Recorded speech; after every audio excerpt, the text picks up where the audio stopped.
Hare Rama, Hare Rama, Rama Rama, Hare Hare. Hare Krishna, Krishna Krishna, Hare Hare, Hare Rama, Hare Rama,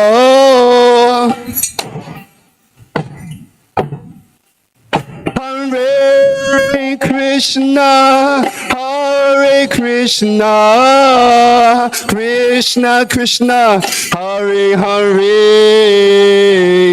Hare Rama, Hare Rama, Rama Rama, Hare Hare.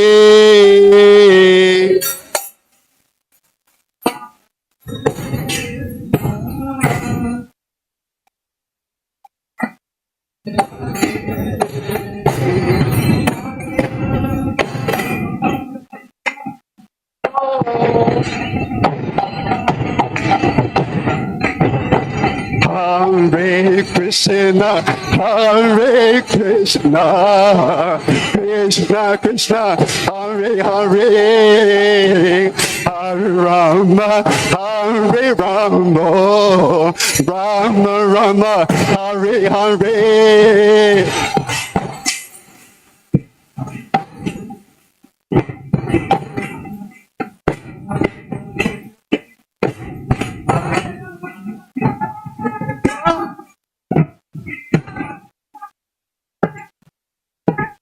Hare Krishna, Hare Krishna, Krishna Krishna, Hare Hare, Hare Rama, Hare Rama, Rama Rama, Hare Hare.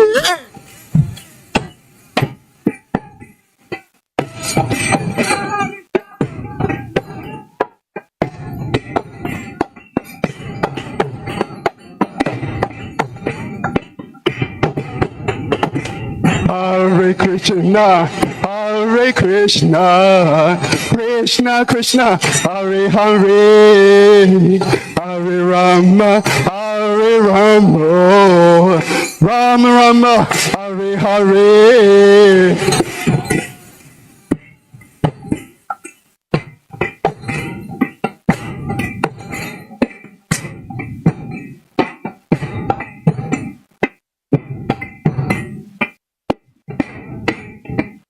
Hare Krishna, Hare Krishna, Krishna Krishna, Hare Hare, Hare Rama, Hare Rama, Rama Rama, Hare Hare.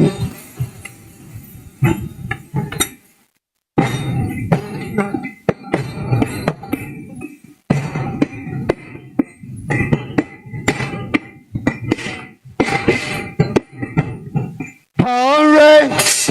Krishna, Hare Krishna, Krishna Krishna, Hare Hare, Hare Hare Rama, Rama Hare Hare, Rama Rama, Rama Rama, Rama Rama, Hare Hare, Hare. Everybody.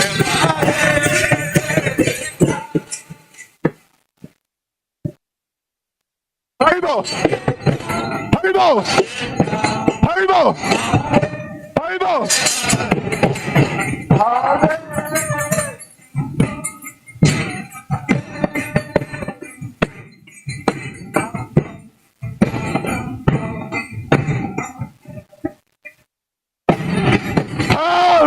Hare Krishna, Krishna Hare, Krishna Krishna, Krishna Krishna, Krishna Krishna, Hare Hare, Hare Hare, Hare Hare, Rama Rama, Hare Hare, Rama Rama, Rama Rama, Rama Rama, Hare Hare.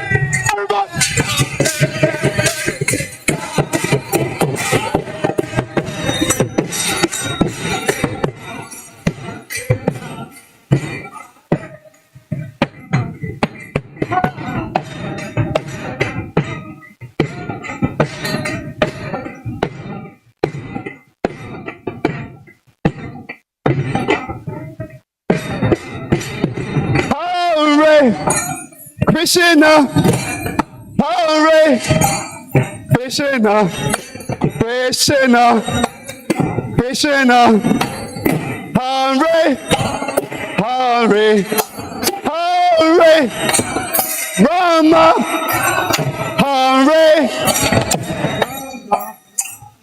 Rama, Rama, Hare Hare.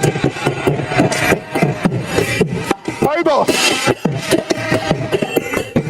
Haribo, Haribo. Krishna, Hare Hare, Hare Rama, Hare Rama, Rama, Rama, Hare Hare.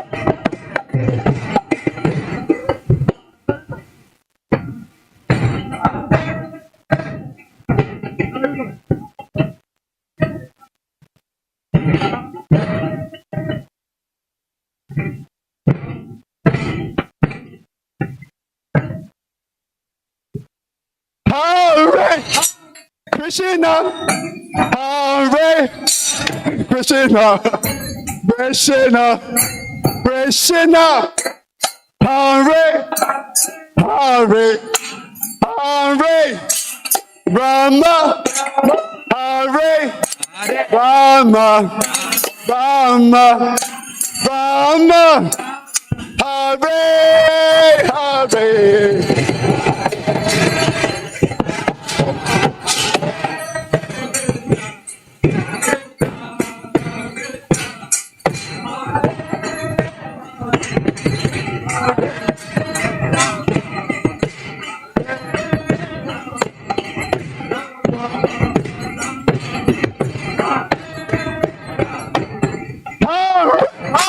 Krishna, Krishna, Hare Hare Krishna, Krishna, Krishna, Krishna, Hare Hare Hare, Hare Rama, Hare Rama, Rama, Rama,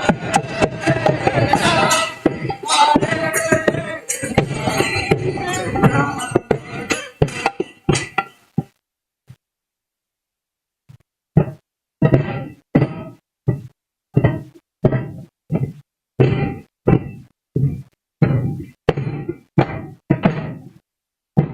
Hare Krishna, Hare Krishna, Krishna, Krishna, Hare Hare, Hare Rama, Hare Rama, Rama, Rama, Hare Hare.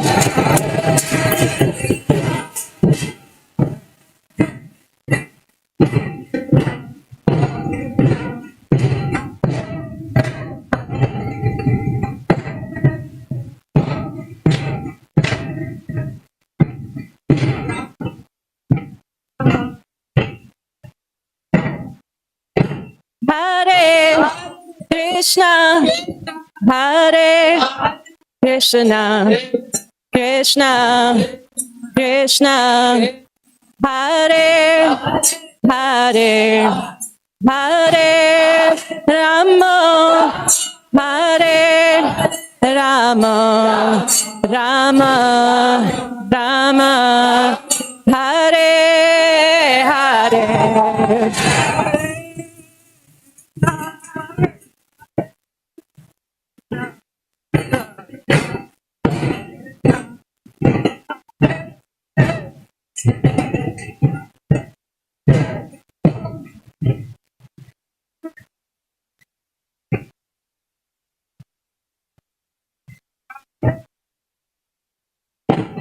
Hare Krishna, Hare Krishna, Krishna Krishna, Hare Hare, Hare Rama, Hare Rama, Rama Rama, Hare Hare.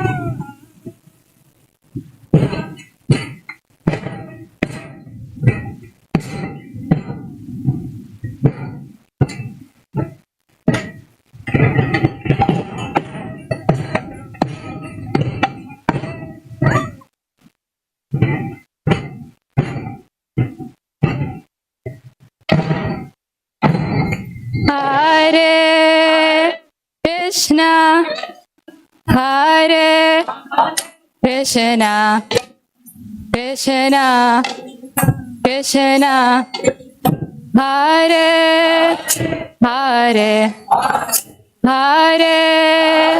Rama, Hare Rama, Rama Rama, Hare Hare.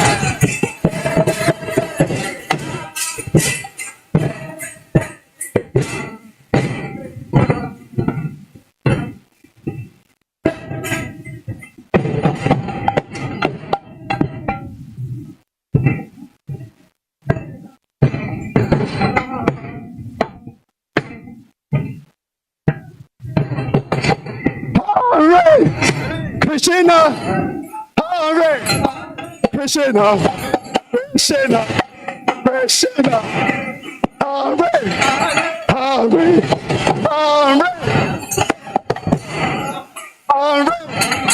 Rama Rama Rama, Hare.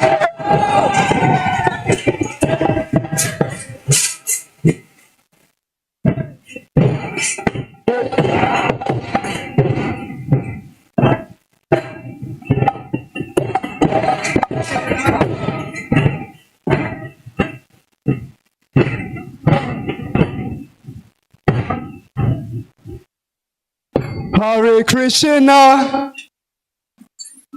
Hare Krishna, Krishna Krishna, Hare Hare, Hare Rama,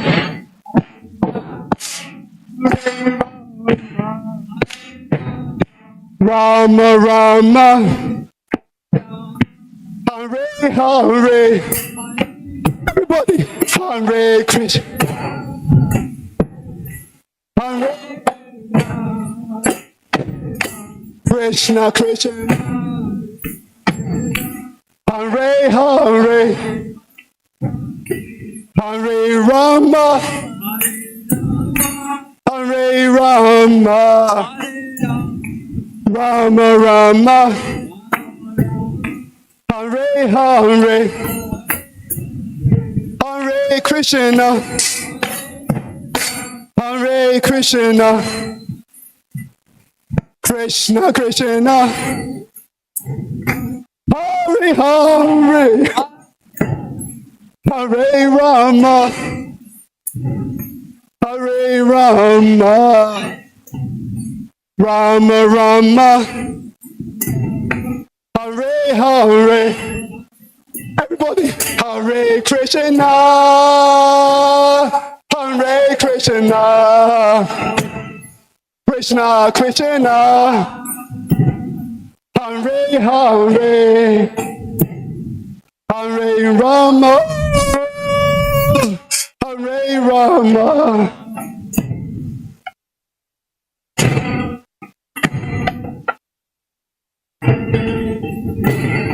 Hare Krishna,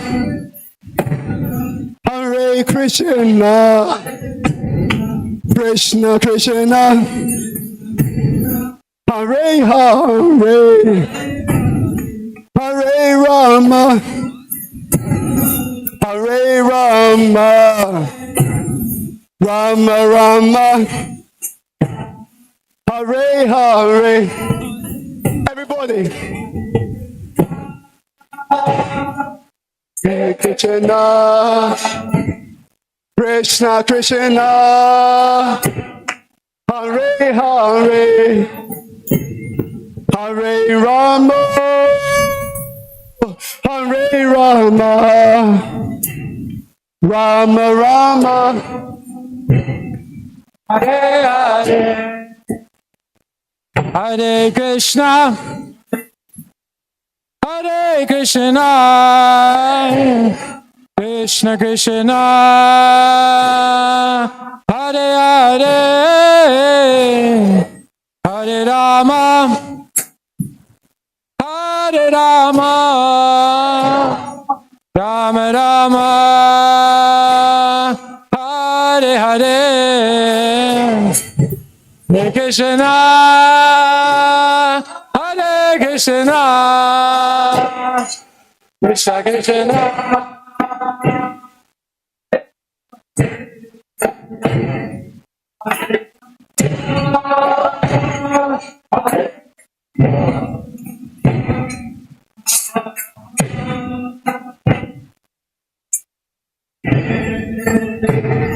Hare Krishna, Hare Krishna, Krishna Krishna, Hare Hare, Hare Rama, Hare Rama, Rama Rama, Hare Hare, Hare Krishna.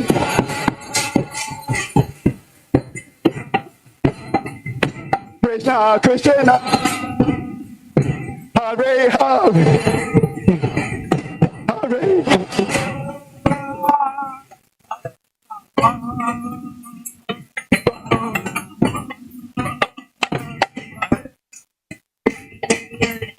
Hare Krishna, Hare Krishna, Krishna Krishna, Hare Hare, Hare Rama, Hare Rama, Rama Rama, Hare Hare.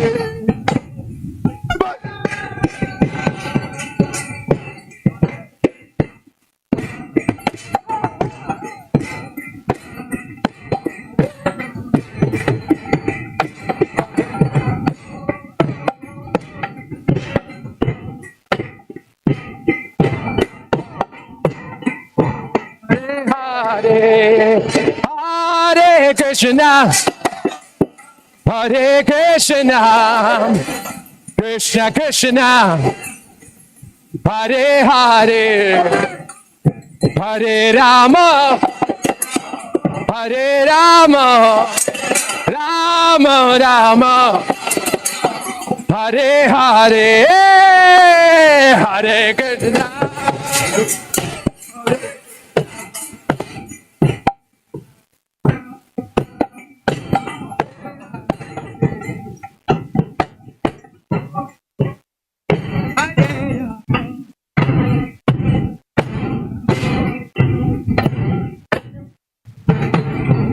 Hare Krishna, Hare Krishna, Krishna Krishna, Hare Hare, Hare Rama, Hare Rama, Rama Rama, Hare Hare, Hare Krishna, Hare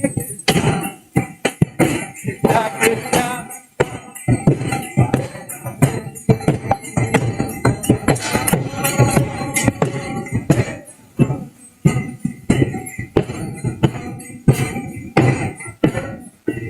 Jaya Prabhupada, Prabhupada Jaya, Prabhupada Jaya, Prabhupada Jaya,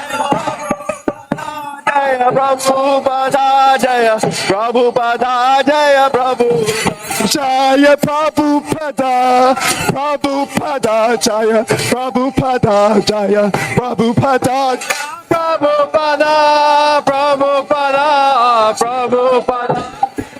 Nitai Gora Haribo, Haribo, Haribo, Gora Haribo.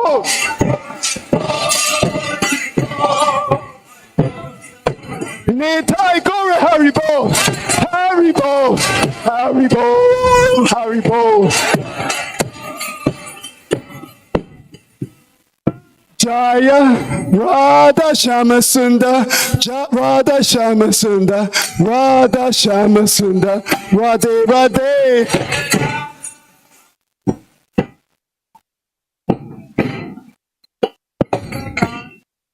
Jaya Radha Shama Sundar, Radha Shama Sundar, Radha Shama Sundar, Radhe Radhe. Shama Sundar Radha, Shama Sundar Hi Radhe. Srila Prabhupada ki Jai. Shri Radha Shama Sundar ki Jai. Jai Tagore Pramanandi. Haribo. Jai Om Vishnu Pad Paramhamsa Parivraja Kacharya. Mistotra Sata Shri Shrimad. His Divine Grace A.C. Bhaktivedanta. Swami Srila Prabhupada ki Jai. Jai Om Vishnu Pad Paramhamsa Parivraja Kacharya. I still trust that Shri Shrimad is divine grace. Srila Bhakti Siddhanta, Saraswati Thakur Prabhupada Maharaj Ki Jai. Ananti Koti Vaishnava Vrinda Ki Jai. Namacharya Srila Haridas Thakur Ki Jai. Premse Goji Krishna Chaitanya, Prabhu Nityananda, Shri Advaita Gadadhara Shivasadi, Gaura Bhakta Vrinda Ki Jai. Shri Shri Radha Krishna, Gopa Gopinath Shamakund, Radhakund Giri Govardhan Ki Jai. Shri Vrindavan Dham Ki Jai. Mathura Dham Ki Jai. Navadweep Dham Ki Jai. Yamuna Devi Ganga Devi Tulsi Devi Bhakti Devi Ki Jai. Rihat Madanga Ki Jai. Harinam Sankirtan Yake Ki Jai. Samaveta Bhakta Vrinda Ki Jai. TSI 2025 Naperville Retreat Ki Jai. Jani Tagore Pramanandi Hari Haribo. All glories to the assembled devotees Hare Krishna. All glories to the assembled devotees Hare Krishna. All glories to the assembled devotees Hare Krishna. All glories to the lotus feet of Sri Guru and Sri Gauranga. All glories to Srila Prabhupada Ki Jai.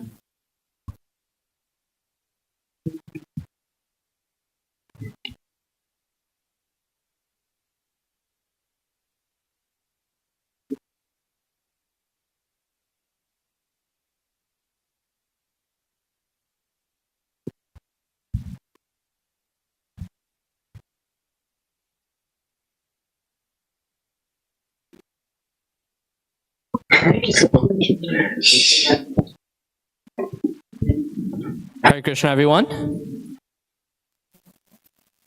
Welcome to day 4 of our retreat, the third full day of our retreat. Can we first thank Buddha Bhavan Prabhu for leading us through an ecstatic Guru Puja? If you weren't awake before, I'm sure you are now. And if you have, been coming late before, now you know why we're saying please come on time, so you don't miss pujas and artis like this. So please, if everyone can just quiet down, and if we can come up to here for the morning class. If everyone could just please quiet down just a couple minutes as we get set up here. And in the meantime, I'll make a couple logistical announcements here. So after the morning class today, you'll notice that in the schedule, there's no breakouts. And that's because today we'll be doing a men's and ladies sangha. That'll be explained more during the session, so I'm not going to go too much in detail of what that is. But just for the logistics part of this, as a reminder, the men will meet in the loft, so that is the space. If you come out of this temple room and go to the left, the stairway up, and the ladies will meet in the kids' room. That is, if you go downstairs in the lobby and you enter the main door of the temple, on the right side, there's the last door on the right side without going towards the bathroom. I know that's a little confusing. We'll put a sign just to make it a little bit easier, but it is the first room on the right side there. So again, I'll make that announcement after, but again, please be on time for this session. Again, to respect all of our speakers and each other. we would like to start on time, and that session will start at 10:30. So just as always, please accordingly prepare your breakfast and take it on time, and please try to exit the hall on time so that we can clean that. Again, for service groups, today is service group 4 for serve out. So as always, around 8:55, please quietly make your way out so we can set up for prashadam for everyone.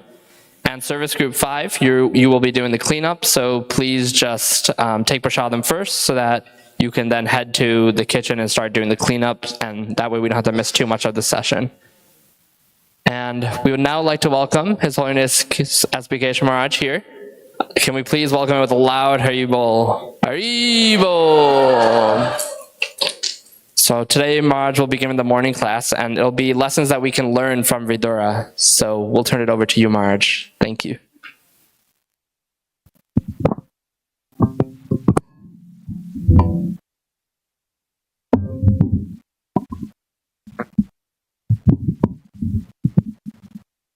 Hare Krishna.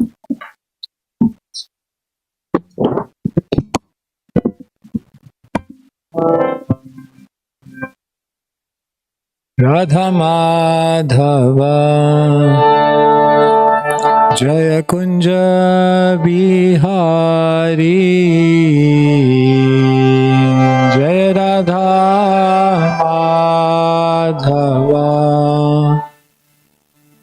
Jaya Kunja Bihari Radha Madhava Jaya Kunja Bihari Jaya Radha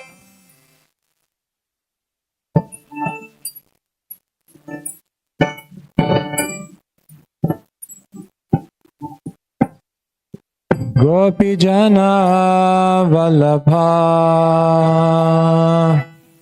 Girivaradhari Gopi Jana Vallabha Girivaradhari Yashoda Nandana Braja Janaranjana Shodananda Braja Janaranjana Jamuna Tiravanachari Jaya Kunja Bihari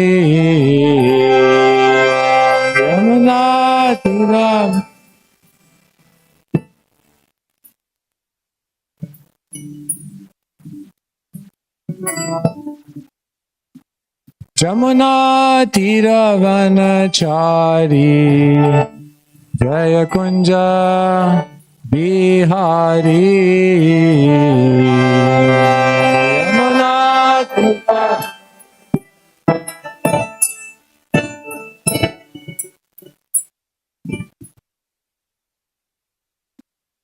Radha Madhava Jaya Kunja Bihari Jaya Radha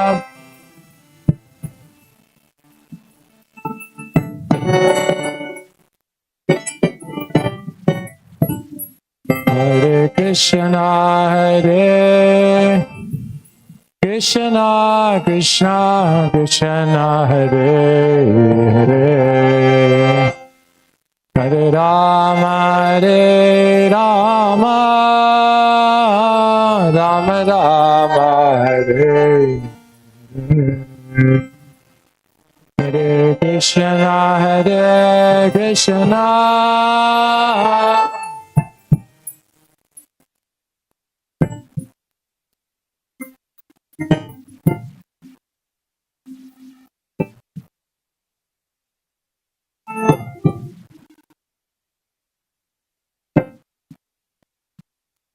Hare Krishna, Hare Krishna, Krishna Krishna Hare Hare Hare Rama Rama Rama Hare Hare Hare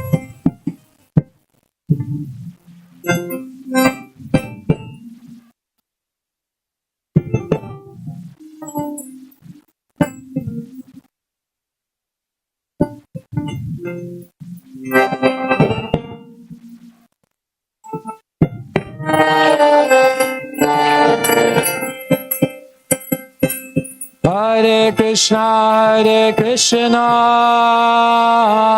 Krishna Krishna, Hare Hare. Hare Rama, Rama Rama, Hare Hare. Hare Krishna, Krishna.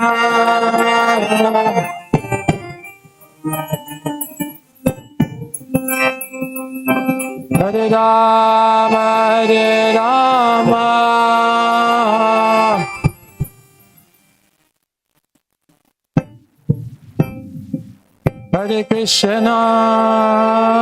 Hare Krishna, Krishna Krishna, Hare Hare, Hare Rama,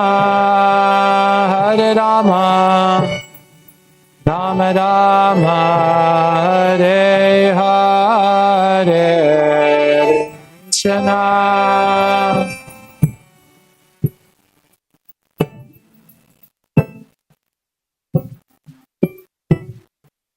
Hare Rama, Rama. Hare Krishna, Krishna Krishna, Hare Hare. Hare Rama, Rama Rama, Hare Hare.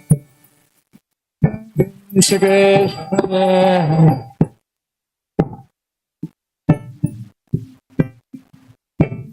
Hare Krishna, Krishna Krishna, Hare Hare. Hare Rama, Rama Rama, Hare Hare.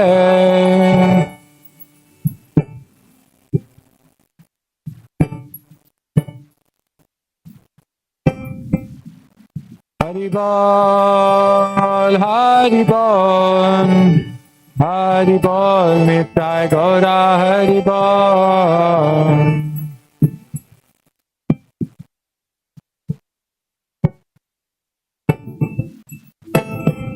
Jaya Jaya Prabhupada, Prabhupada, Prabhupada, Jaya Jaya Prabhupada.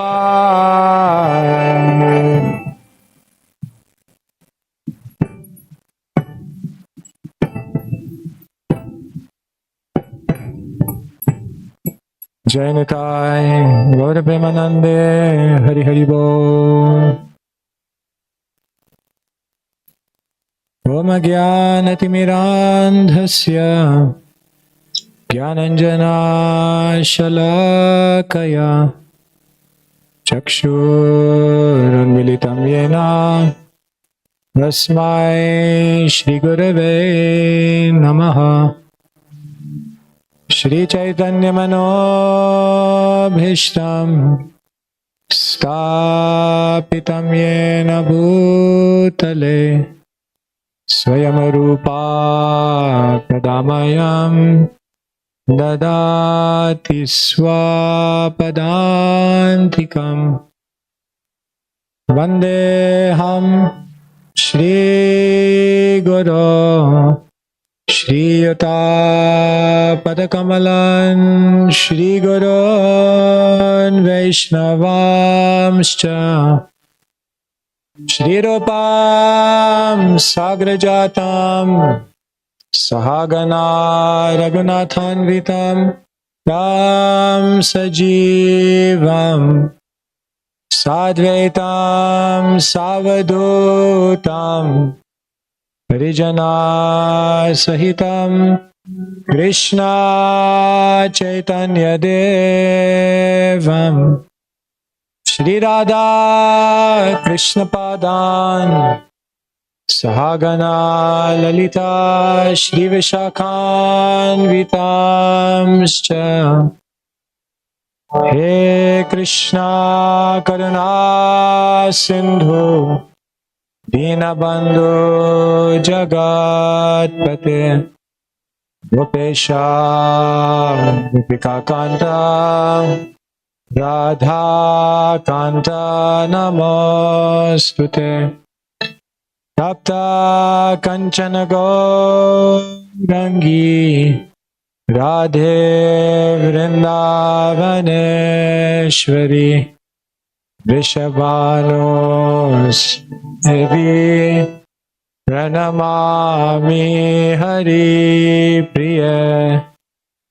Vancha Kalpatarobhyascha Kripa Sindhubhya Vacha Patitanam Pavanebhyo Vaishnavebhyo Namo Namaha Shri Krishna Chaitanya Prabhu Nityananda Shri Advaita Gadadhara Shri Vasadi Gaur Bhakta Vrinda Hare Krishna Hare Krishna Krishna Krishna Hare Hare Hare Rama Rama Rama Hare Hare Grantharaj Srimad Bhagavatam Ki Jai Om Namo Bhagavate Vasudevaya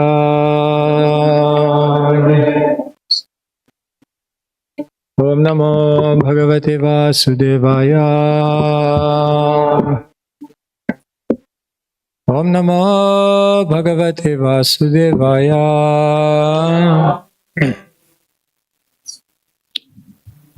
Hare Krishna, everyone. So thank you so much. It's been an honor to be here with you these last few days. Heading back to London today.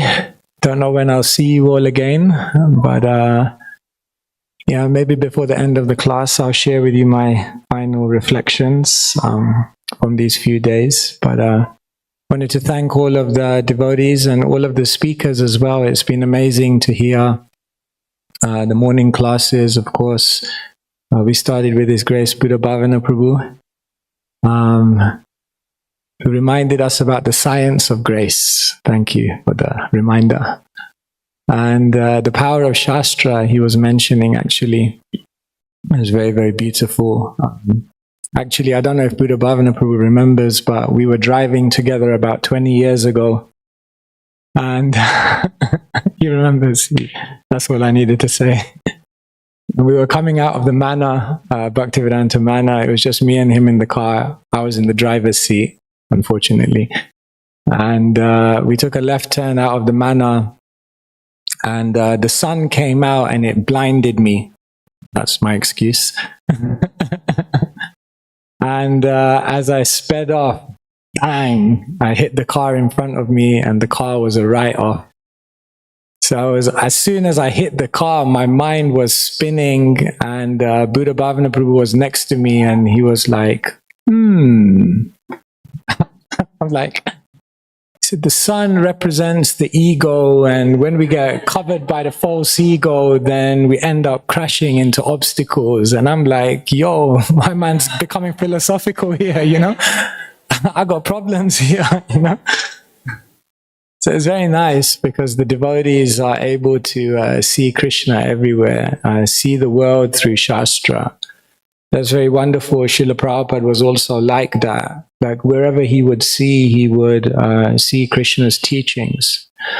So the Shastra is living. The Shastra is our best friend. Sanatana Goswami says, Madeka Bandhu. In our life, we think we have so many friends. And we should have friends, but he says, really, the one friend that stays with me throughout the whole journey is the Bhagavatam, because every other person, by the waves of time, comes and goes.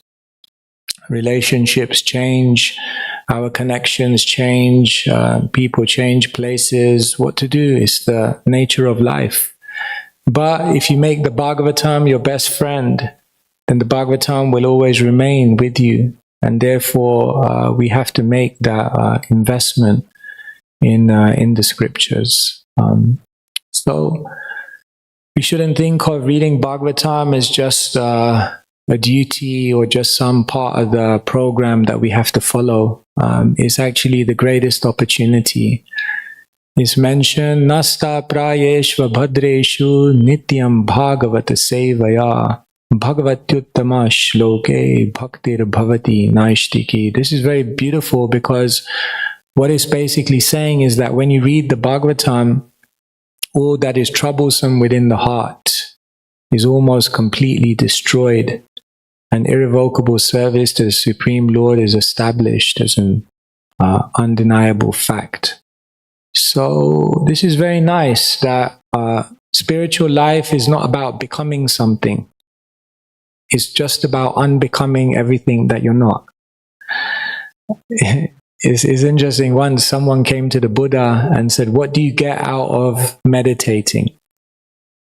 He said, I see you meditating so many hours a day. What do you get from it? And the Buddha looked back at the person and said, nothing. The Shastra was like, but you're sitting here for hours meditating.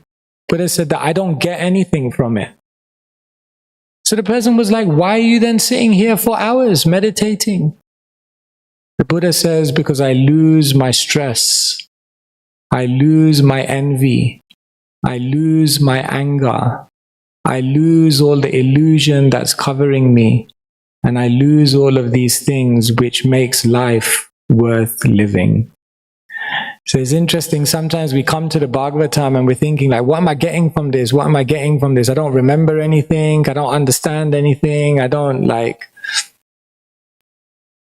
But it may not be so much about what you're getting, but it might be about what you're losing by giving your heart and mind in hearing transcendental sound vibration that Abhadrani removes everything troublesome within the heart. The amazing thing is we are our own worst enemies. We think the enemy is out there. It's actually a big illusion. Nayam jano me sukha dukha hetur na devatatma graha karma kalaha manaparam karanama mananti samsara chakram parivartayadyat. Avanti Brahmana says, I reflected on my whole life and I questioned, why did I suffer? Nayam jano, I used to think I suffered because of other people. I was wrong. Na deva, I used to think I suffered because the gods were against me. I was wrong. Graha, I used to think I suffered because the astrological configuration was against me. Prabhu, astrology is bad. I was wrong. Kala, in the end I thought I'm suffering because of time, because in time everyone suffers. I was wrong. Mana, param, karanam, amananti, the param karanam, the ultimate cause of all my suffering is my own mind. One devotee once said to me, my mind during japa time is like a horror movie. It's our own mind. And therefore the Bhagavatam is so powerful because it's the only technology which can help you to solve the problems which are so subtle that nothing else can detect it. So it's very, very beautiful like this. This verse is telling us, just listen to the Bhagavatam every day. You have to begin to think, why did Srila Prabhupada put so much effort into writing the Bhagavatam? It's like He could have done anything with his time. He was having like incredible amounts of impact in the world. He could have been doing anything. But the one project that he worked on throughout his whole life was the Bhagavatam. The one project that he worked on every single day was the Bhagavatam. The one project that he worked on in the most valuable hours of the day, the early morning, was the Bhagavatam. In other words, you could probably make a case that out of all the incredible things that Srila Prabhupada did in his life, all the amazing projects, the most important project to him was the Srimad Bhagavatam. So it's not a duty, it's not just something we should do because, otherwise I'm just going to feel guilty. It's actually the greatest opportunity. It's going to change everything, the scriptures. So we have access in big books, in small books, in one volume, online, on the internet, on the device, on the Kindle, everywhere. It's available, the Bhagavatam. That's amazing. So today let's read from the Bhagavatam. So we're reading from the first canto, 13th chapter, Dhritarashtra quits home. Today we're reading from text number 10, which is a very, very famous verse. So today what I thought we could discuss is Vidura and Dhritarashtra. The Bhagavatam teaches in many different ways, but one of the most beautiful ways the Bhagavatam teaches is by placing individuals together who are like the polar opposites. This is called juxtaposing.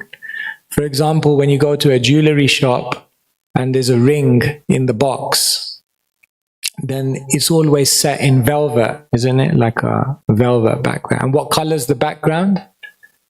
It's usually a dark color, isn't it? Like black or dark blue or dark maroon. Because the idea is that when there is contrast, then the brilliance of something comes out even more. So the Bhagavatam, one way it teaches is by contrasting. It will put two individuals together who are close biologically, who are close physically, but who are actually miles apart in consciousness. Therefore, for example, in the Bhagavatam, you have Prahlad and Hiranyakashipu. I mean, they're not very far from each other, father and son. Like father, not like son. Completely different, although very close.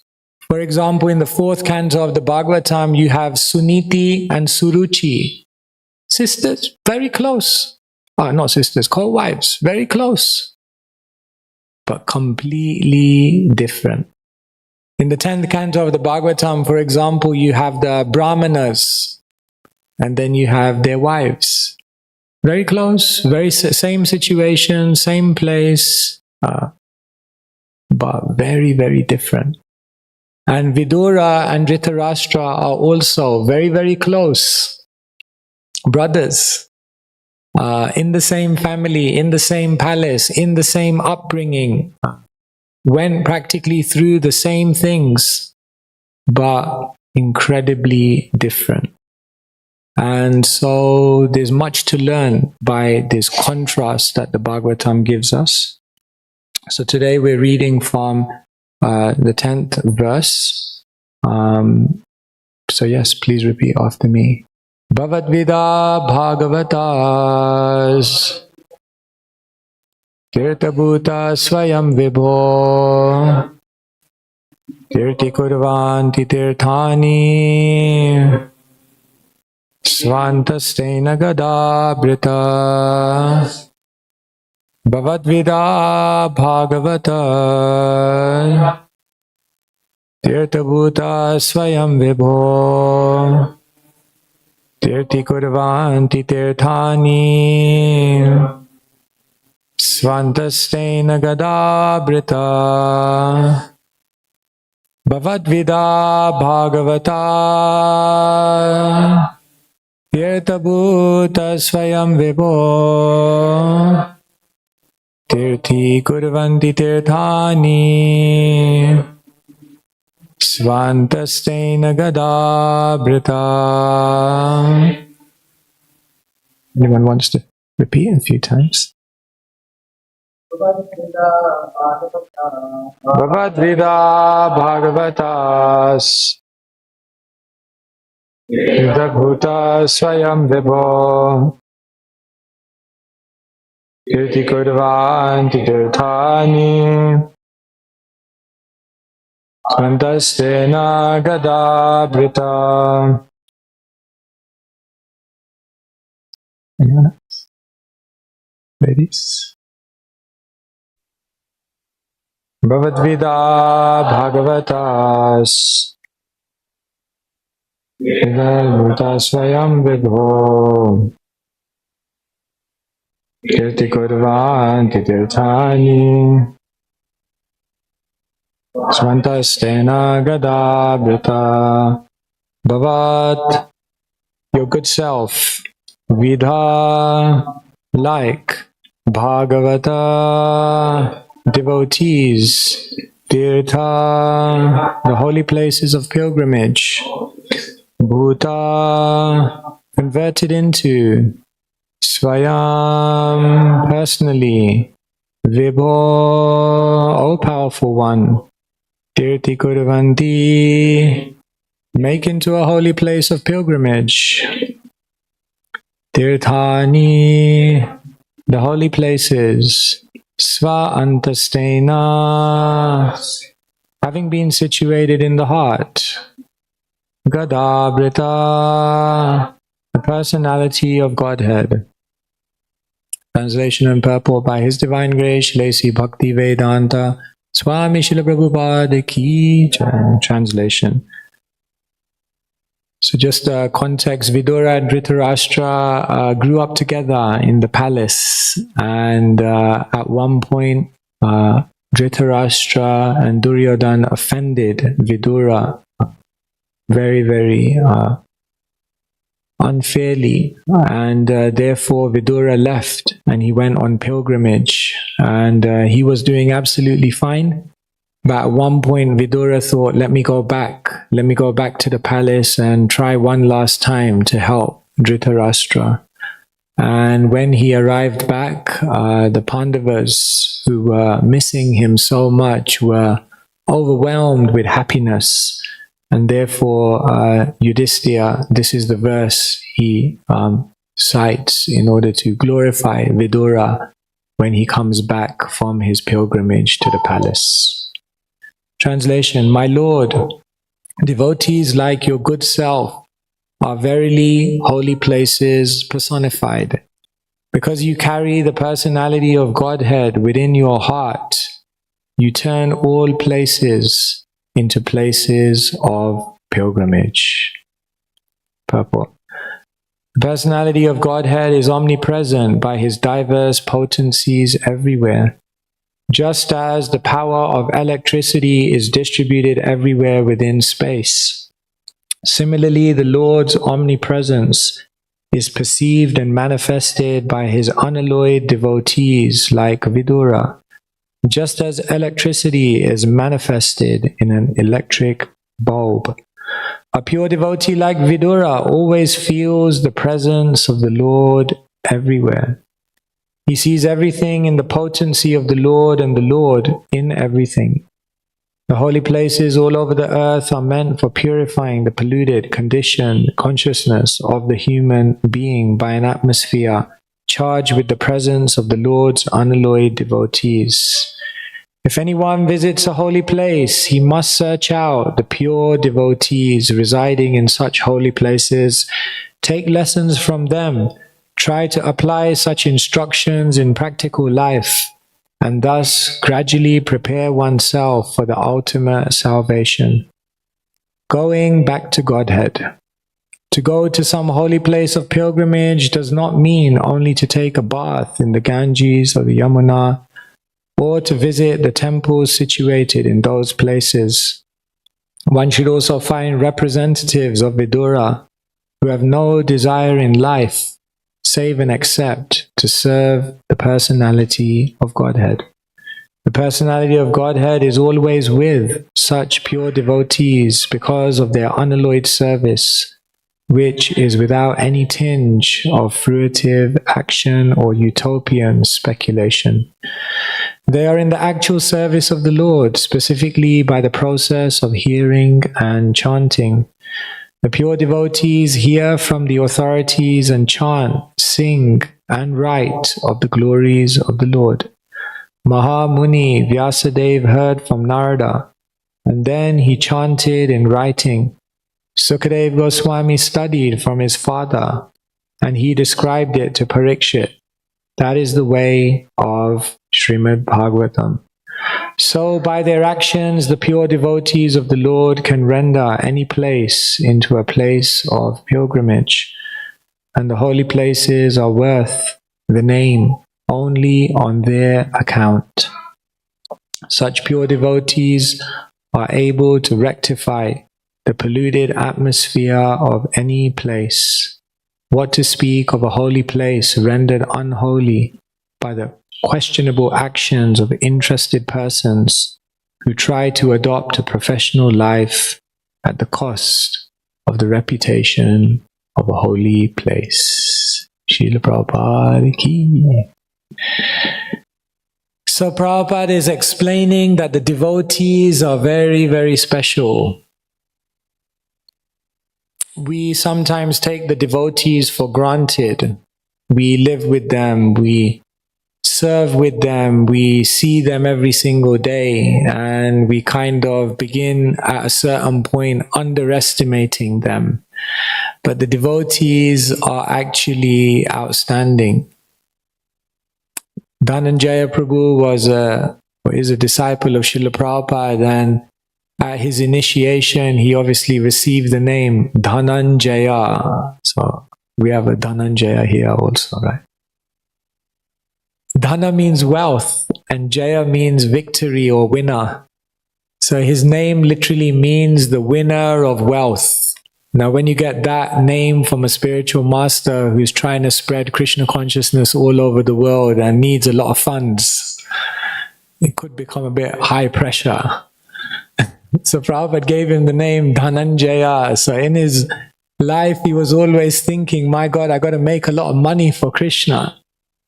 After all, Prabhupada gave me that name. The name that your spiritual master gives you is not by chance. There's some meaning to it. So one day he was reading the Bhagavatam, and in the Bhagavatam he heard that in the universe there is a mountain of gold. And so one day he went to Prabhupada and he said, Prabhupada, can I ask you a question? Prabhupada said, yes. He said, Prabhupada, I heard in the Bhagavatam there is a mountain of gold. Yes. Prabhupada, do you know where it is? Yes. Prabhupada, can you tell me where it is? Yes. So Prabhupada, can you tell me? And Prabhupada looked at him and said, why do you want to know? He said, because I want to go there and I'll just take a little bit and I'll bring it back, and with that gold we can spread Krishna consciousness all over the world. I'll just bring back 30 kilograms, it will be enough. Prabhupada looked at him and said, bring back 30 devotees.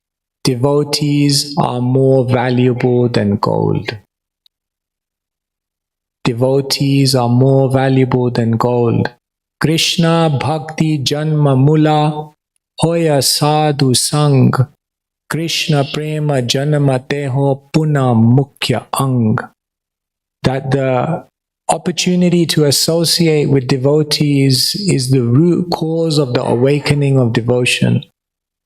And so here Vidura is being glorified.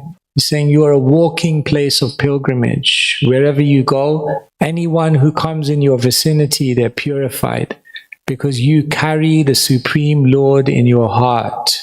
Krishna se tomar Krishna dite paro tomara shakati ache. Krishna is yours. You have Krishna. Therefore you can give me Krishna. Ekaki amar nahi paya bal. Alone, by myself, no strength. But with the devotees, everything possible.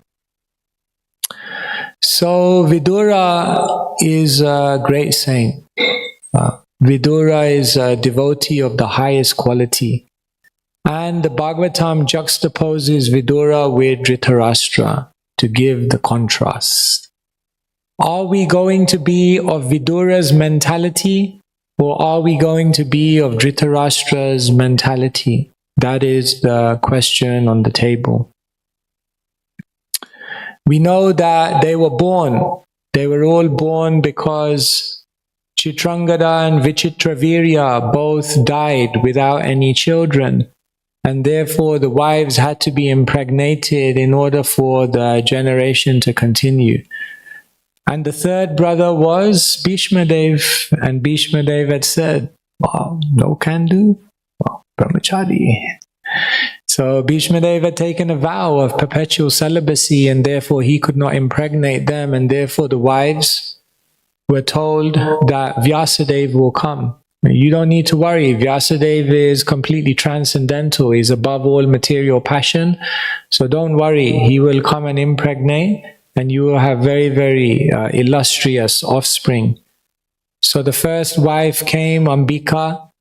And when Vyasadeva appeared, she became so scared that she closed her eyes at the time of conception.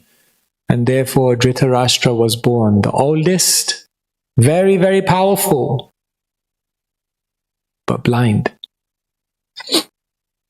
The second co-wife realized, I gotta keep my eyes open when Vyasadeva comes, like, just whatever you do, don't close your eyes. So when Vyasadeva came, she didn't close her eyes, but she was looking at Vyasadeva and he was incredibly scary. And therefore she managed to keep her eyes open, but she was shaking like anything. And therefore she had a son, Pandu, who was fine, but he was born pale, sick, very sickly, because she was shaking. And then it said that they said, okay, try once more. Ambika and Ambalika were like, no, we're okay. Send the maidservant. So the maidservant came, and she was incredibly spiritually advanced. She understood the spiritual status of Vyasadeva, and therefore she was completely fine. And therefore from her Vidura came. So we know this story. This is how they were all born. Therefore, Dhritarashtra and Vidura were practically together their whole life. And Vidura throughout life was trying to give Dhritarashtra good instruction. But there was the first basic contrast in their personality was that Dhritarashtra was always in victim mentality, whereas Vidura was always in gratitude mentality. This is the most simple contrast, and this is the most simple difference between both of them. But this one thing changed everything in terms of how they looked at life. Dhritarashtra could have seen, I am blind, but I have the kingdom. But rather, he was seeing, I have the kingdom, but I'm blind. In other words, what comes to prominence in your consciousness? What do you allow to dominate? What do you allow in your life to have the final word? That will determine your experience of life. Either you can see everything you have, or you can see everything you don't have. And Vidura could have also been in victim mentality. I'm healthy, I'm wise, I practically have all the qualifications to be a king, but just because I was born from a maidservant, I'm blocked. But Vidura never complained about that. Vidura never had any issue with that. Vidura understood in this life, some people get some things and some people get other things, and it's just good to be appreciative for what you have. And so Vidura was never in that victim mentality. But Dhritarashtra, his whole life got spoiled because all he was seeing is what we don't have. And I think when we're young, this is like a major thing. We're always looking around at everyone else and comparing, competing, seeing everything that others have that I don't have. And in the process, we forget to realize how many gifts we've been given. Did you know that someone out there is probably praying to have all the opportunities that you have at your fingertips? Did you know that someone out there is working hard to overcome things in themselves that you've already overcome? Did you know that people out there would do anything to have the opportunities that you have? The most amazing thing is probably likely that 10 years ago, you would have done anything to be where you are today. But the amazing thing is, in the moment, we're always dissatisfied. We're always feeling ourselves to be the loser. We're always feeling ourselves to be unjustly treated by divinity and providence. And therefore, the very, very basic problem that Dhritarashtra had was that he was in victim mentality. The famous tennis player Arthur Ashe, he had won Wimbledon. He was very, very famous. At one point, he got sick and they had to have a blood transfusion. And in the process of giving him a blood transfusion, they gave him a mistake. There was a mistake and they gave him a terminal illness through no fault of his own. Just random. It was like 1 in 100,000, like chance. And so all his fans began writing into him, expressing their condolences. And one fan wrote in a letter and said, "Why did God do this to you?" And Arthur Ashe wrote back to that person and said, "In this world, 50 million people want to play tennis. Of those, 5 million get an opportunity to learn tennis. Of those, 500,000 maybe make it to professional tennis. Of those, 5,000 may reach the circuit. Of those, 500 may have the opportunity to participate in the Grand Slam. And of those, 50 will get to Wimbledon. And of those, 4 get to the semi-finals. And of those, 2 get to the final. And of those, 1 wins. I won. And when I was holding the cup, I never looked up at God and said, 'Why me?' I never looked up at God and said, 'Why me?' So now there's a challenge. Why should I ask? Why me?" It was powerful. So it's like that. We always see what we don't have. So Dhritarashtra was kind of the personification of this, and Vidura was always just satisfied. So the first thing when we're reading these pastimes, we have to ask ourselves, am I Dhritarashtra mentality or am I Vidura mentality? That's going to determine our experience of life. So the story goes on. Vidura was all throughout his life trying to help Dhritarashtra, trying to give him good counsel, trying to show him the best way forward. In our life, it's like that. So many people are coming and giving us good advice. And it's kind of like, yeah, that makes sense, but I'm not going to do anything about it. It's amazing. Dhritarashtra says to Krishna one time, Dhritarashtra says, "Krishna, your words are like lightning. In the moment, there's illumination." Last night there was lighting, no?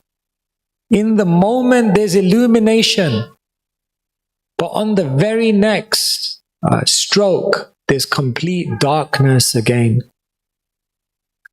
So it's like we come here to a retreat and we hear so many things and it's like, yeah, that makes complete sense. But the question is, are we going to do anything with it? That's the real question. Are we going to show up the day after the retreat to continue doing what we know is most valuable? That is the question. So Dhritarashtra heard so many good things. So many people came to him, but never changed. And Vidura was one of those. But Vidura was tireless. It's amazing. The devotees keep coming to us saying the same thing again and again and again. And no matter how many times we deny them, no matter how many times we ignore them, no matter how many times we're kind of like, yeah, sounds good, but I'm not going to do anything, they keep coming back. It's amazing. The devotees are so kind on us. But what happened at one point is that Dhritarashtra and Duryodhana gravely offended Vidura. When Vidura was trying to give good advice, on this occasion they lashed out at him.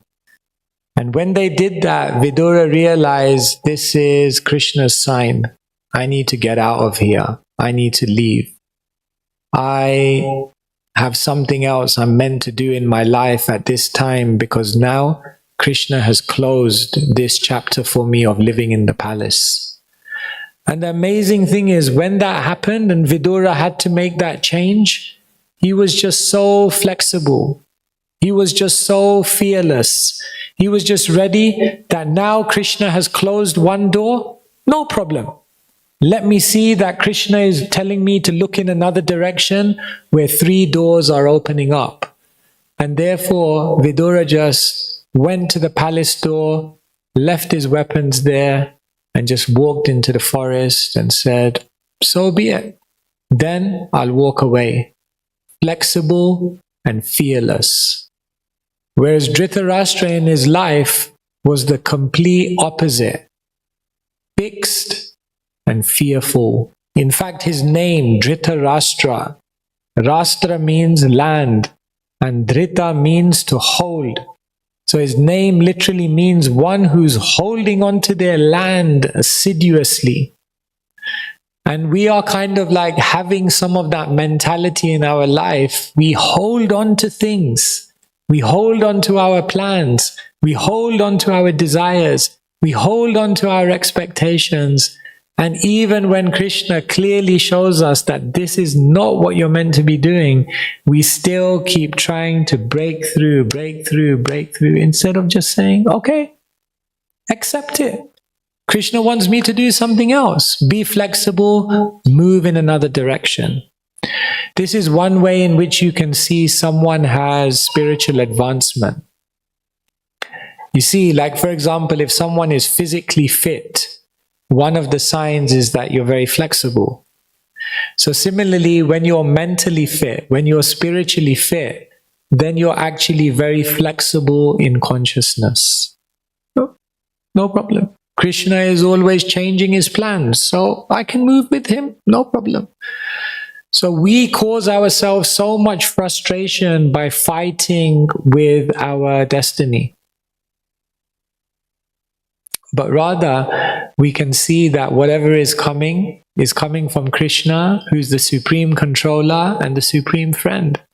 So it must be for my good. Let me see that this is an opportunity to enter into better, bigger, better, and more beautiful things.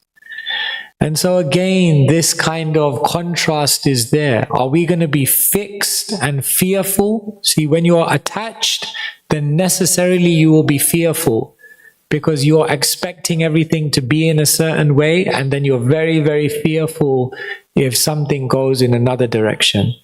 But the moment you're flexible, you're completely fearless because you know, whatever happens, whatever direction it goes, Krishna is always there, no problem. So again, we have to ask ourselves the question, am I Vidura, flexible and fearless, or am I Dhritarashtra, fixed and fearful? So Vidura left. The story goes on. And he went to many, many holy places. And after going to many, many holy places, eventually in his mind he thought, but my brother Dhritarashtra, even though I gave him so much good advice, even though I tried to help him, even though he ignored me, even though at one point he offended me, still, I should try to serve him. And therefore Vidura had that thought, and therefore Vidura went back to the palace. This is also incredible. No grudges, no bitterness, no sense of enmity or animosity towards anyone. It doesn't matter what anyone's done to me. Let me forgive them. People in the world today just can't forgive anymore. People hold on to their bitterness so strongly that it burns them up. This was Dhritarashtra. Dhritarashtra wasn't just holding on to his land. He wasn't just holding on to his desires, but he was holding on to all the negativity that he had against the Pandavas. Vishwanath Chakravarti Thakur explains that even in the end, when Dhritarashtra left and he attained perfection, the Bhagavatam says, Vishwanath Chakravarti Thakur clarifies and he says, although he attained perfection, he never attained pure love for Krishna, because in his heart there was still some animosity towards the Pandavas. And if your heart still has some anger, some bitterness towards someone, then that space of your heart is now hijacked, and therefore pure love cannot take place there. And so again, we're having another contrast here. Are we going to be forgiving like Vidura, or are we going to be full of grudges like Dhritarashtra? So like this, if we could go deeper and deeper into the past time. Time is going. But like this, if you begin to look at these stories, then you see that, my God, this is my life. At every moment I have this opportunity. Am I going to be in victim mentality, or am I going to be grateful? Am I going to be fixed and fearful, or am I going to be flexible, detached and fearless? Am I going to be in a mood of holding grudges against people, or am I going to be in a mood of forgiving and letting things go and freeing up space in my heart so that I can see the beauty of life? So the Bhagavatam is very, very beautiful, because the Bhagavatam is basically telling us the human condition. Shastra can be seen on 3 levels, Madhvacharya tells us. There's the literal, the ethical, and the metaphorical. Shastra is literal. These are events that took place. But Shastra is also ethical. In every single pastime, there are lessons to learn.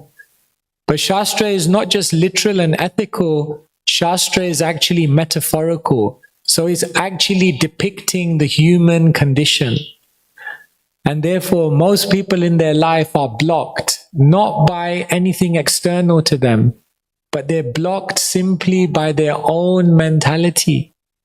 Therefore, Nastaprayeshu bhadreshu nityam bhagavat sevaya bhagavatyuttama shloke bhaktir bhavati naishtiki. That therefore we have to read the Bhagavatam, because what it helps us to do is cleanse that mentality, cleanse that negativity, and so we can actually be free to experience life to its fullest. So please think about these points. Please think about everything that you've learned here on this retreat. You all paid money to come here. You all spent your time and money to come here. So how do you know you got your money's worth? I tell people one dimension of a retreat is that it's recreational. And if you came here and you got a break and you got some time away and you had good prasad, which definitely you did, then you got 25% of your money back, because it was recreational. It was good. Everyone needs a break now and again. But more than that, a retreat is educational. You're supposed to learn something. Supposed to learn something that you can take away. And not just something that you take away, but something that you do something with. And if you go back with some education, then you got 50% of your money back. But the third dimension is a retreat is about inspiration. It's about coming here and realizing I have a great opportunity in my life. I hate speaking like this because it's like, now I'm old, but you guys are young. It's amazing. You're young. And you have your whole life ahead of you. You have amazing things that you can do. You have the chance to make decisions. You have the chance to mold your life like how you want to mold it. You'd be amazed, like we share Krishna consciousness and we come across people who are 40, 50 and then they get convinced about Krishna consciousness and they're like, where were you 30 years ago? Now I've made all my decisions. Now I'm in this life and it's so hard to be spiritual. The amazing thing is you can make an amazing life for yourself. And it's such an adventure. And therefore, when we go away from the retreat with that inspiration, then you got 75% of your money back. So what's the last 25% of your money back? That is, yes, a retreat is recreational. Yes, a retreat is educational. Yes, a retreat is inspirational. But ultimately, this retreat is meant to be transformational. You're actually meant to go back a different person. One time we were doing reflections at the end of the retreat. So one devotee came forward and he said, I've really changed in this retreat. So everyone was waiting. He said, I put on 10 kilograms. It's okay, that's good. Was there any deeper transformation than that? So we have to change. You see, what separates a religion from spirituality? Is Krishna consciousness a religion? Or is Krishna consciousness actual spirituality? What's the difference? The difference is, in spirituality, we change. In spirituality, we transform. In spirituality, we evolve. But in religion, we just end up doing the same thing and end up remaining the same person. And so I'm preaching to myself here as well. I'm not speaking to you from a platform. Like all of us have to do this. Then it's worth the effort. Then it's worth the endeavor. Then it's not just worth it, but it's incredibly amazing because amazing things can happen. So please think about this. You'll have a couple of more days left and ask yourself, what did I learn here? What was I inspired by? And what am I now going to change in my life? And the final thing that I'll say is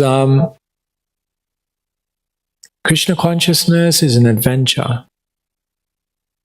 If you really want Krishna consciousness to come alive, don't just keep it to yourself. If you really want to experience Krishna live in your life, go out in a spirit of compassion and try and make the world a better place. We now call this a youth group.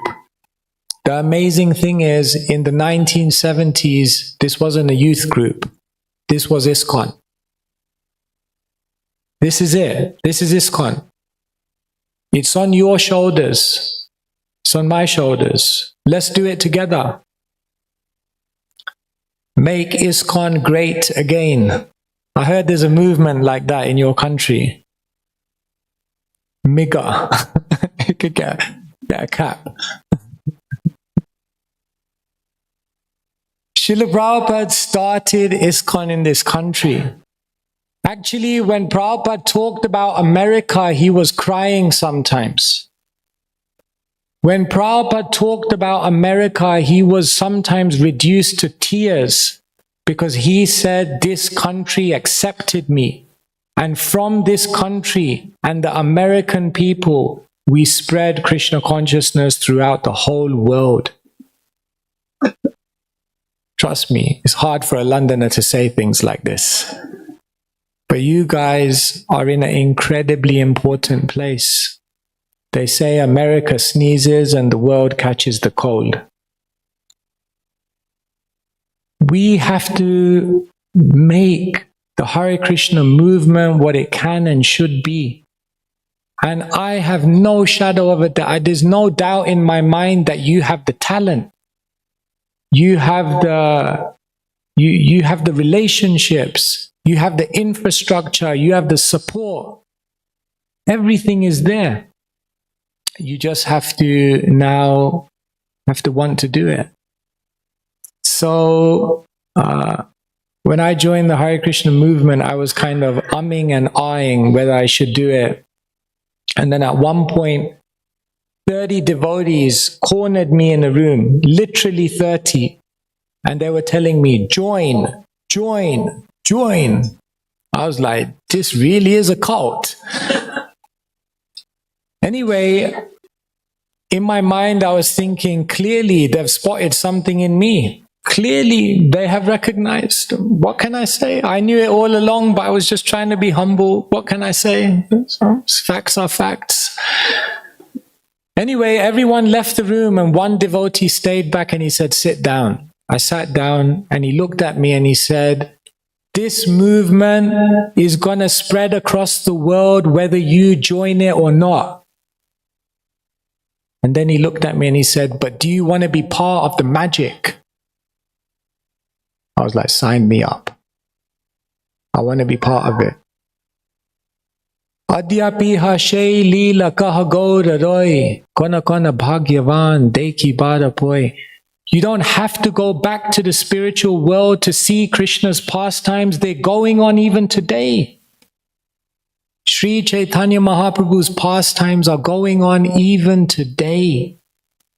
Kona kona bhagyavan. But who is that fortunate person who says, I'm not going to fall prey to lethargy. I'm not going to fall prey to laziness. I'm not going to fall prey to complacency. I'm not going to fall prey to familiarity. I'm actually going to get up, show up, and do something in a spirit of compassion to try and spread more love in the world. So Srila Prabhupada just gave us like the greatest life. A sure formula for a boring life is a life which begins and ends with I, me, and mine. If our life begins and ends with I, me, and mine, nothing that magical, nothing that mystical, nothing that moving, nothing that memorable is going to happen in a life like that. But the moment we realize we have a great opportunity to serve, and we get involved in service, then everything comes alive. So I'm not here at the end just trying to give some kind of charismatic speech or something from a platform. I'm preaching to myself. The final thing I'll share with you is that sometimes people ask me, why did you become a monk? And when I analyze it, I could give many reasons, but basically in my life, I was looking for three things: authenticity, answers, and adventure. You don't have to become a sannyasi to be authentic, to get answers, and to have adventure. But if you're interested, we have vacancies. But you don't have to. You can do it in whatever way you want to do it. If you can wake up in your life, if I can wake up in my life in the morning and say, I'm living an authentic life. I'm not just living the life that the world told me to live. I'm not just fulfilling the goals that everyone told me I should pursue. I'm not just doing everything that the world is doing because that's what everyone is doing. But I'm living an authentic life. If you can wake up in the morning and say, I got answers, I actually understand why I'm here, I actually understand what life is about, I actually understand where happiness comes from, And if you wake up in the morning and it's not a drag, if you wake up in the morning and it's not just work, if you wake up in the morning and it's not just a responsibility that this is what I have to do to get through the day, but you wake up in the morning and you feel a sense of adventure, dear friends, this is life. Otherwise, it's not life. It's just existing. Therefore, Srila Prabhupada gave us the opportunity of life. And life means be authentic, find answers, and have an adventure. And at the end of life, we'll look back and say, wow, it was okay, it's pretty good. One devotee said to me, don't just fill your life with things to show people. Fill your life with stories to tell. And maybe that will be more worthwhile. So thank you so much for being here, for being inspired, for being involved. And let us all do something together. We're a team. It's not any one person that's going to do it. But together we can do something amazing.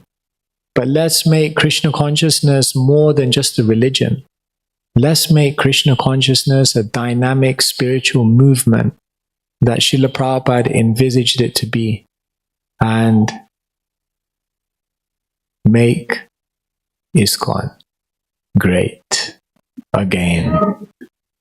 Hare Krishna. Srila Prabhupada, you go.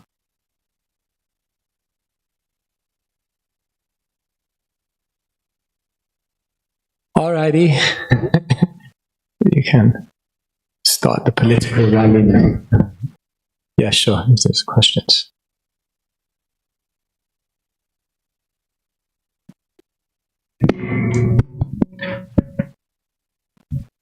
Hare Krishna Maharaj, I feel like you've given us a lot to think about. Krishna, okay. You've given us a lot to think about, and I wanted to focus on look at the victim versus fearless mentality. A lot of us are in that process of figuring out our purpose, and during challenging times, it's very difficult, as you said, to see Krishna's hand or see the bigger picture. Like, what is Krishna trying to tell me, and aligning ourselves with that. For example, I ask myself this question a lot. Is this a challenge I should overcome, or should I walk away and there's another door? Like, as you said, one door closed, three doors open, right? And so it's a fine line between this is what I have to do and this is a challenge I have to overcome, versus maybe it's not for me and I should do something else. And it's difficult for me to really wrap my head around that. Thank you. The basic point is, don't just go for the easy options in life. Sometimes you have to walk away. Sometimes you have to carry on fighting. But the key question is, in your mind, are you making the decision because it's the easy option? Or are you making the decision because that's sincerely in your heart what you feel is the most progressive way forward? The right decision is not A or B. The right decision is the decision which is made with the right sincerity and intention. And Krishna will make it. Sometimes Prabhupada walked away. When Prabhupada was in Jhansi and the temples weren't working, he walked away. And sometimes Prabhupada stayed. In Juhu, the devotees were telling Prabhupada, let's get out of here. Prabhupada was like, no, we're staying here. We're fighting. So sometimes you have to fight. Sometimes you have to walk away. But the point is, in your heart, are you trying to take the easy way out? That's the question. So don't look for the easy option. Studying is hard, but failing is even harder. Exercising is hard, but falling ill is even harder. Doing sadhana is hard, but living a mediocre spiritual life is even harder. Therefore, is life easy or hard? Easy. Life is not easy, but you can choose which hard you want to take. So, and I also want to talk about this. You said we're trying to find our purpose, and that's like the number one FAQ amongst the youth now. What's my purpose? There's one thing that you need to have to find your purpose. Don't think you're going to find your purpose up here. The one thing you need to find your purpose is you need to be willing to take a risk. Are you going to be courageous? Are you willing to come out of your comfort zone? Are you willing to experiment? Are you willing to go into areas that you've never explored before? If you have that level of courage, if you have that level of willingness to take a risk, then you're going to find your purpose. It's not an intellectual thing. Therefore, don't worry, Krishna's in your heart. We don't need the answers, actually. What we need is sincerity. What we need is bravery. You all are young. It's like at your age, the devotees gave up everything and gave their entire lives to this movement. And Krishna guided them to do incredible things. So, difficult times make strong people, and strong people make good times, and good times can make weak people, and weak people can create bad times. This is like a psychological phenomenon. The Hare Krishna movement has to be the exception. Therefore, we don't actually realize it's on our shoulders. We're like children who have received an incredible wealth. We're sitting on wealth. And are we going to be the ones that squander it, or the ones that protect it, invest in it, work hard, and expand it even more? That's the question. So, yeah. And I'm preaching to myself. I'm not just preaching to you guys. I have to wake up in the morning and we're going to do it together. It's not me and I'm doing it and you're not doing it. No, we all have to do it together. Is that okay? Anyone else need to ask anything?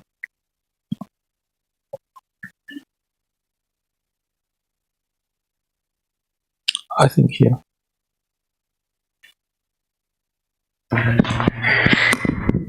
Hare Krishna Maharaj, thank you so much for your amazing class.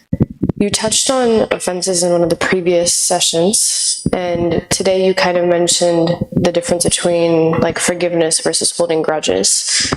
What's kind of your advice for, because a lot of people kind of believe in the idea of like forgive but don't forget. What's kind of your advice on how we like cleanse our heart, especially when it comes to devotees, so we're not committing offenses, so that way we can properly forgive someone and not hold those grudges and, you know, have a better mentality when we're interacting with others? Basically, how can we forgive others? How do we forgive and how do we properly forgive others in the most Casey way?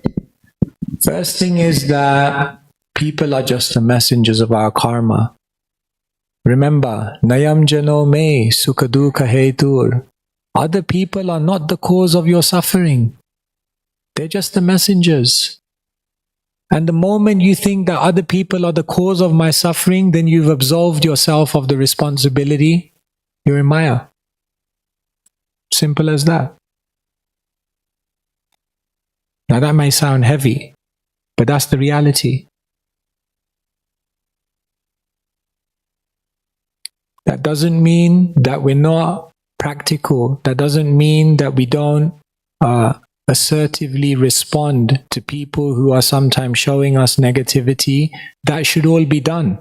We should keep a safe distance, but we have to understand deeply, I needed to go through this experience, and that's hard. But that's what a devotee understands. And then where's the question of forgiving? There's no question of forgiving. I had to go through it. So, and the only way ultimately to become forgiving is you need to have love for Krishna. Because when you have bhav, kshantiravyaartha kalatvam viraktir manashunyata ashabandha samutkantha namagane sadaruchi. Rupa Goswami is explaining when you have bhav, there are certain characteristics. And the very first one is forgiveness. Because when you realize, my God, there's something so much greater, why are you going to let this little thing hijack your consciousness? It makes no sense. We're here today, gone tomorrow, and we take it all so seriously. And then one day, are all these things even going to matter in the final breath when you're on your deathbed? We take it all so seriously. So Rupa Goswami says, Kshantir, when you have bhav, a bigger vision, you can immediately forgive, because you know, what is all this? It's all just phantasmagoria. All right. I think there's more hands, but we have to wrap up here. We have to wrap. Well, we have a question and answer session later on, so we can do it there. Thank you so much, everyone. Wishing you a wonderful day. Srila Prabhupada.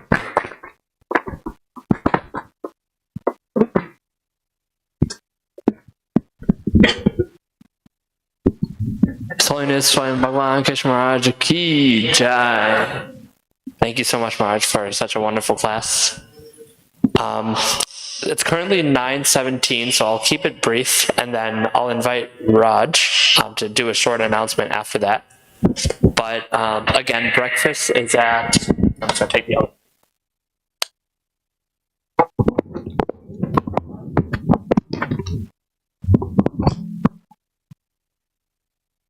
Breakfast is at 9:30, or sorry, now. But we'll do the next session at 10:30. So please just try to wrap up breakfast around 10:15, so we can again just clear that hall, get to our spaces, and be situated by 10:25ish, just that we can start promptly at 10:30. Again, for the ladies sangha, I think that there was a Google form that was sent out in the ladies group for the WhatsApp community. If you're not in that group, you can talk to Samradhani or Vraja. They can add you to that group, but there should be a Google form in that group where you can write down any questions. If you haven't already done so, or if you have any additional questions, feel free to just do that and you can add to it. They're going to use that as part of their activity during the ladies sangha. With that, I'm going to pass it over to Raj. He'll give a couple announcements of Maharaj's books and a wonderful opportunity that we have with that. Hare Krishna, everyone. So if you haven't already seen, we have a book table downstairs with a few of Maharaj's books. Maharaj, as well as being an incredible speaker, has lots of incredible insights in his books. And he's, I guess many of you may have seen some of his books. We do have some new ones available as well. But I'll just quickly go through what we have available, so you know. So we have, the first one is Gita Free. Gita Free is it's essentially a life guide. It's got loads of experiments, life hacks, and meditations that you can do. It's very, very practical. Those of you who haven't seen it, I'd highly recommend it, because it's like a workbook. So you can literally write in it, get your own copy, and it can really help you for some really challenging and incredible situations. And those of us who maybe are in an okay place right now, it can help us go to the next level. So I'd highly, highly recommend that one. Then the next one is Tattva. If you don't already follow Maharaj's online blog, please do subscribe. Maharaj regularly shares his ideas, his thoughts, his reflections as he goes around the world. But also I can see many of us had questions today, and I know many of us have so many questions for Maharaj. So this book is great because it answers a lot of the most common questions Maharaj gets as he goes around the world. People are always asking him questions, and more often than not, a lot of them are probably quite similar. So this book is great if you have any questions for Maharaj, because he answers most of them in this book. And then the other three are study guides. So Maharaj has an amazing ability to make complex ideas really simple.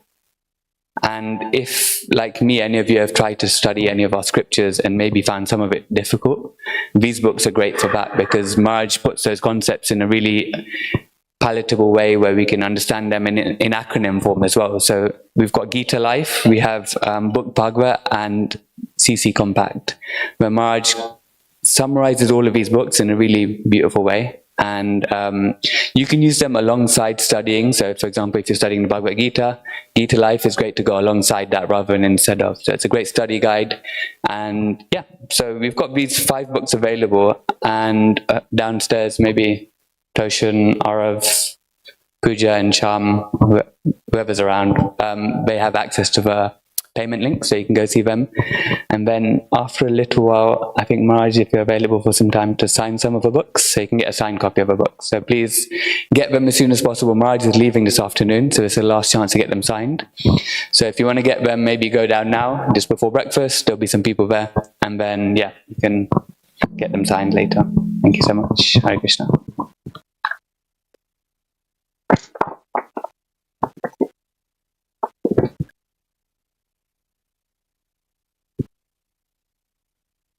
I think that's it. We can go for breakfast for Shannon. Thank you all. Bye, Bill.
Hare Krishna, Krishna, Krishna, Haribol.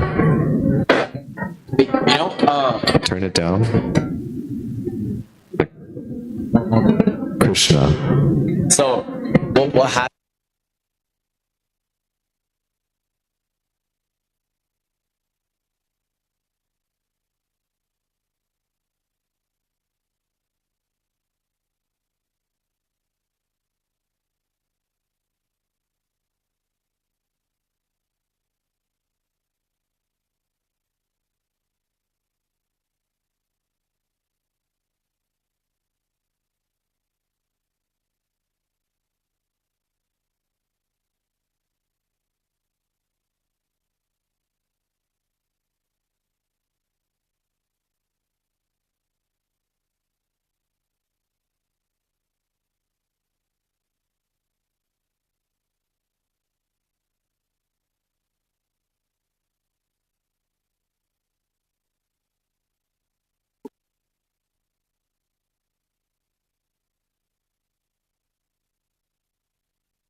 Yeah, this one is on. 5419. Oh, okay. I love your sound system. Do you know the name? The mixer upstairs.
Hello.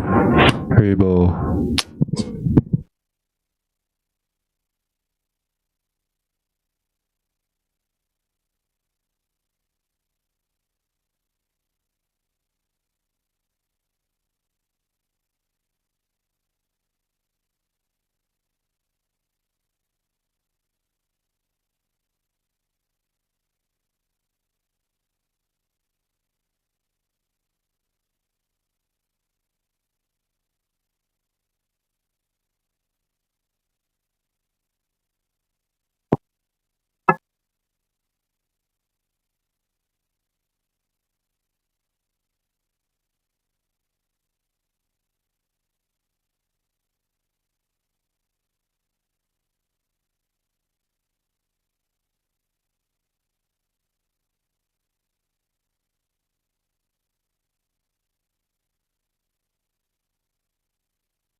Hare Krishna, Hare Krishna.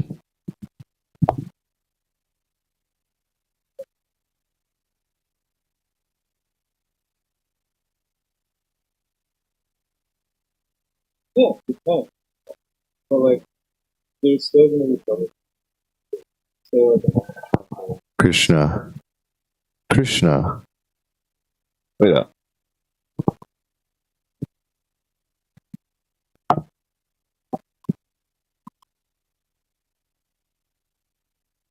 Krishna, Hare Krishna, Hare Krishna.